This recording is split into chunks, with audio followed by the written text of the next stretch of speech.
You've been really good all day, so I'm going to start with a bit of a joke, okay? Right.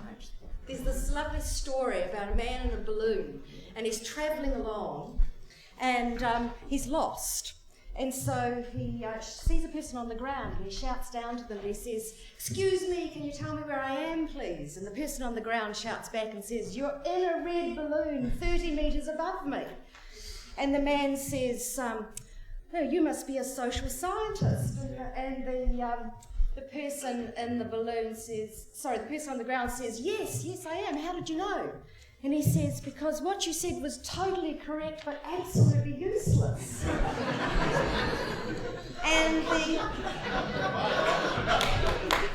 And the social scientist shouted back and said, "And you must be a politician." And the man in the balloon said, "Yes, I am. How did you know?" And the social scientist said, "Well, because you don't know where you are, you don't know where you're going, and you got there through a hell of a lot of hot air."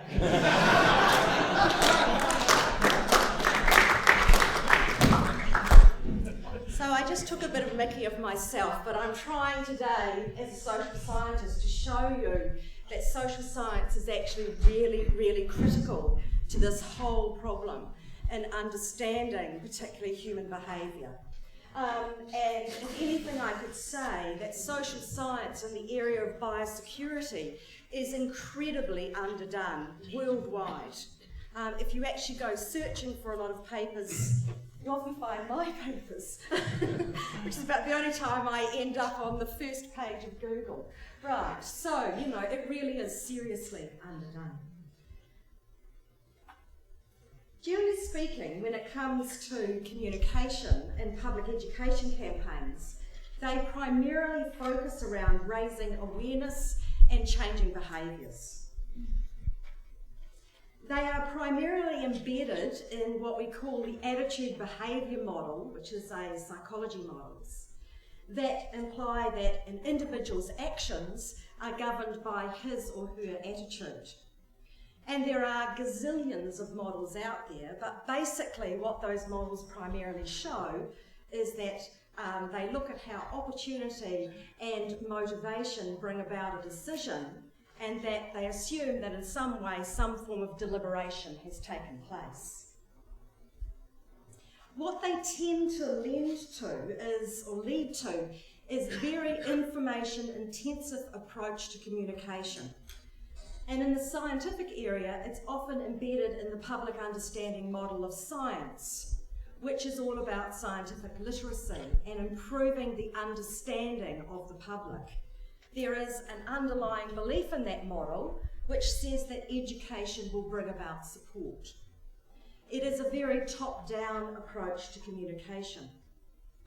However, evidence shows that simply building awareness does not bring about behaviour change or adoption. And let me give you an example of this from a study in New Zealand.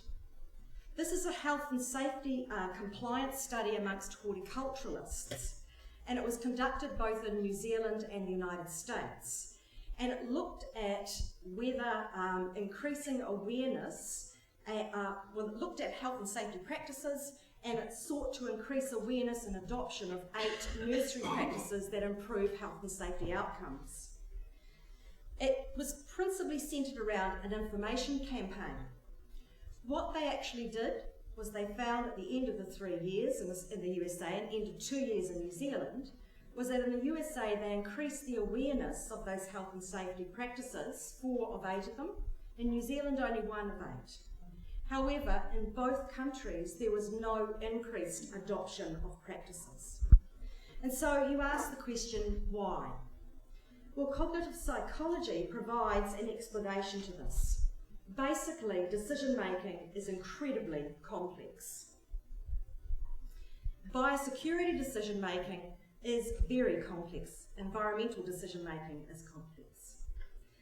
There's 3 things when you actually go and search the literature on biosecurity decision-making. And what you actually find is, first of all, there's very little research on it.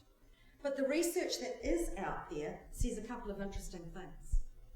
Firstly, that people, when they engage with biosecurity issues, actually how they engage with it depends on the intensity of their involvement with the issue and the intensity of their involvement with the regulation.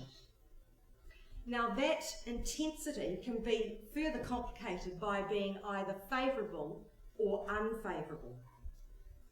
It is also complicated, or may be complicated as well, by their what we call self-identity, their environmental self-identity, which is a person's moral obligation to act pro-environmentally, which affects that person's pro-environmental action.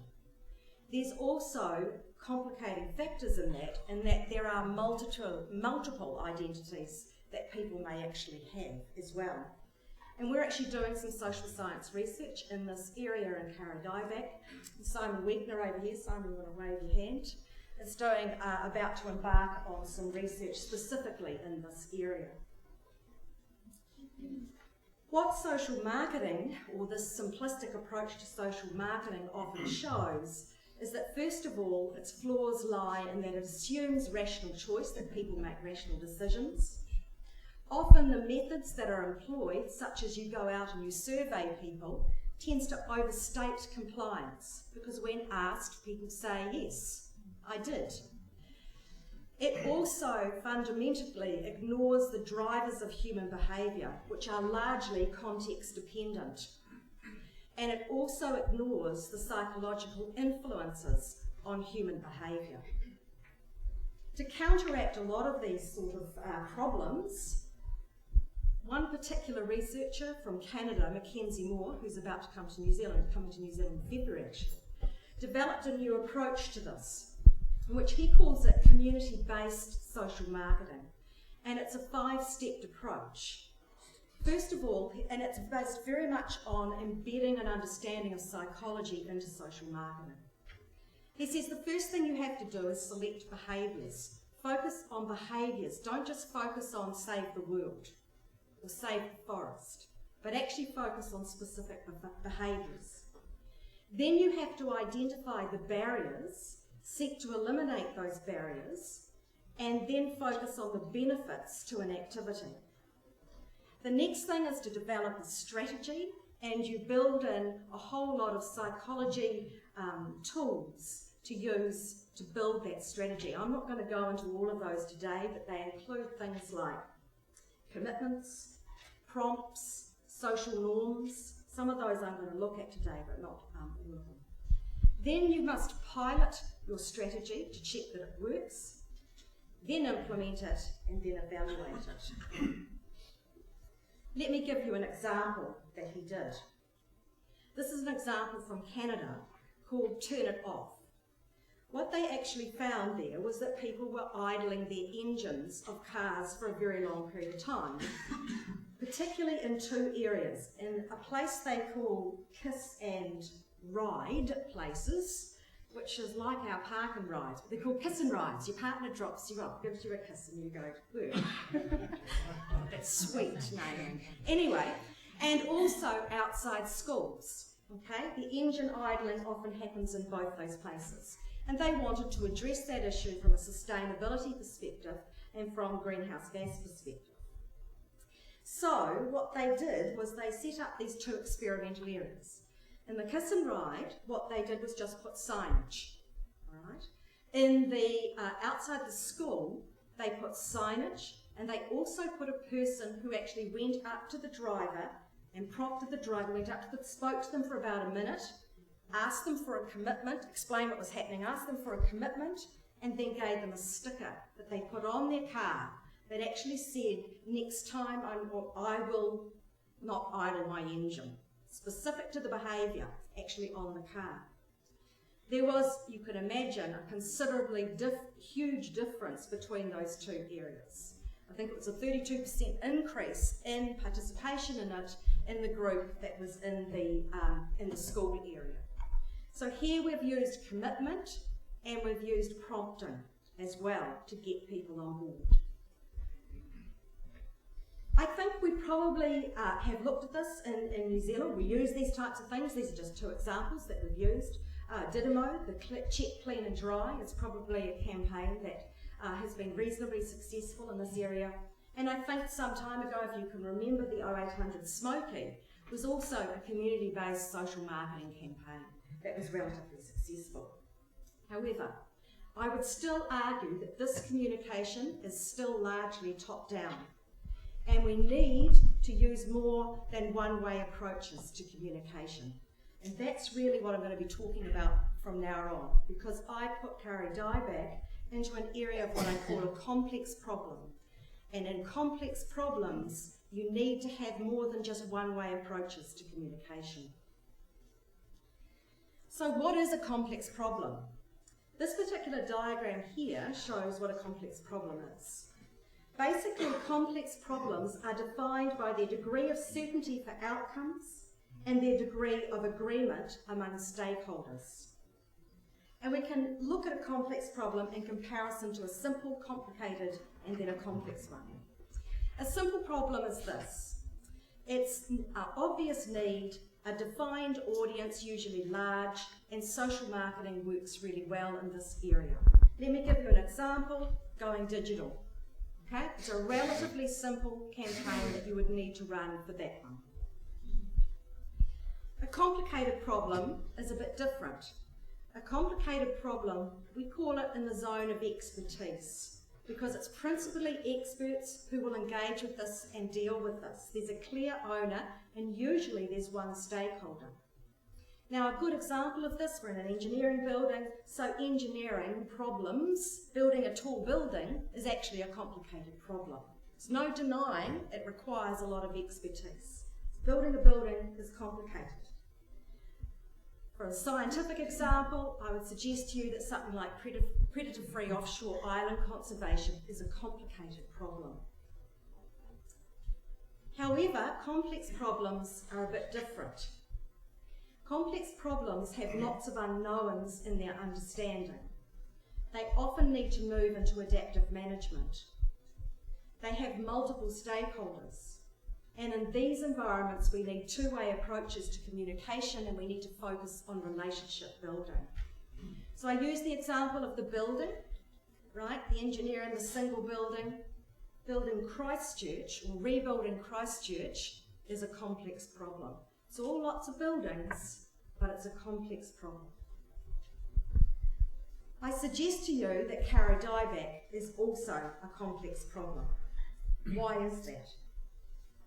Well, it's technically complex, and we've seen that today. There is an unpredictable and uncertain nature of the biophysical system in which Kauri lived. Management may come from, in some instances, judgments rather than clearly defined sets of rules. And it affects a large number of people outside the science and technology system.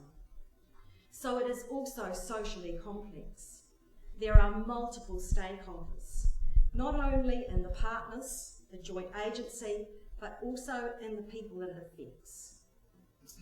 That also brings with it political complexity as well. And it gets more complex when you start to stop people from doing things that they've always done, like through track closures. And when that happens, your media profile makes it even more complex.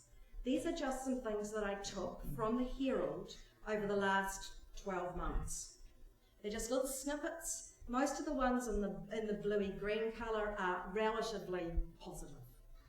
But as soon as you start to do things that impacts people which they don't like, you start to get negative coverage. The Hillary Trail Run was a classic example of that. And then you're getting other comments also creeping in from prominent New Zealanders about the way the campaign may be run. They get media coverage.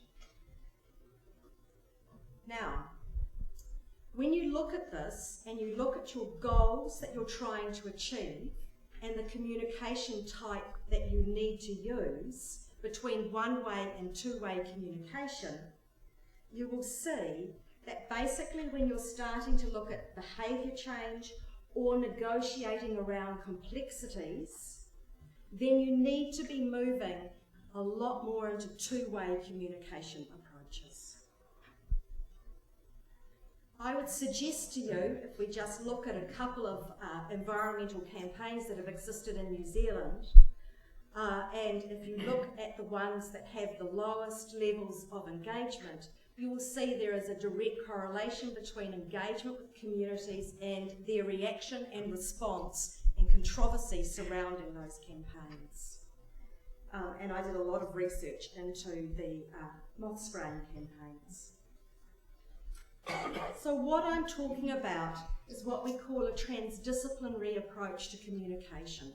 It's not just interdisciplinary, it's transdisciplinary, where you open up to the public as well, you open up to local community engagement.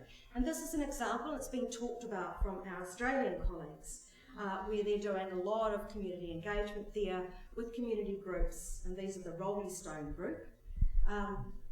And they do a lot of really active stuff, including engagement in the science program as well. And this is just what they've got planned for the next few days, I see, from their website.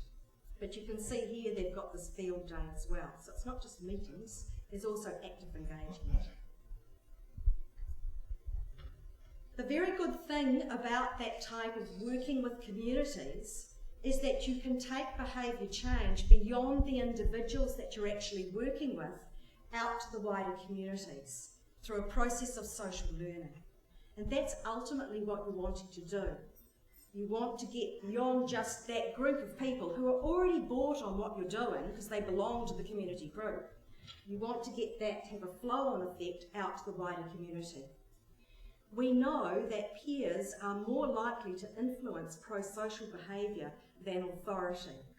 So using peers to promote is a very good thing to do. You also get a wonderful thing called the social norming effect, which is what the majority does and what the majority approves of. And so if you get people there actually talking about, or pass, like the person who went along to the person in the with the Turn It Off campaign, went over, spoke to them, gave them a little sticker, that has quite a social norming effect. But let me show you this in an actual example, which is quite an interesting example, a very well-known example. Recycling towels in hotels. You know when you go into a hotel and that's the sort of sign you see, and it says help protect the environment. Well, actually, they did an experiment where they actually gave different messages into different hotel rooms. Okay, different signs, different cards into different hotel rooms. One card said help save the environment. The other card in another room says help save resources for future generations. Another card said partner with us to help save the environment. So that was actually, they were going to say, you know, we'll donate money if you do this. The fourth one used the social norming effect. It said join your fellow guests in helping to save the environment. Almost 75% of guests who are asked to participate in our new resource savings program do help by using their towels more than once. So that social norming effect, there was a 34% increase in participation by using the potencies of social norms. So it's a very, very powerful thing that you can actually do. Just a word of warning, it can work against you.